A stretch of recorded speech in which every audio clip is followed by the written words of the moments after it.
The Onshape feature list is a timeline of steps taken to create the geometry in a part studio. As more features are added, they append to the bottom of the list. Below the features list is the rollback bar. Move it between features to temporarily suppress the features below. Alternatively, right-click on a feature and roll to it.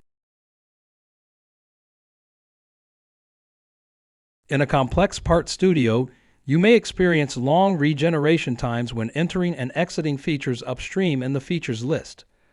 Once you exit the editing interface, all features automatically regenerate. Features with long regeneration times should be placed at the start or the end of the feature list.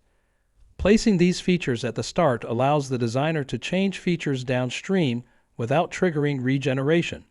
Placing these features at the end lets you roll back before their creation to work on existing features without causing them to regenerate. You can create folders in the feature list to organize features into groups. For example, these features are responsible for the ISO grid style pocketing on this part. Combining them into a folder makes it easy to roll back before or after the pocketing and improves document organization.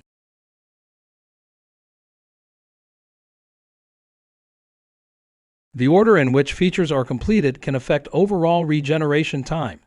In this example, the gear defining the base of the mold is placed at the top of the feature list. The performance panel indicates that chamfer is the slowest feature in the part studio. Completing the chamfer before the pattern produces the same result but is far less computationally expensive.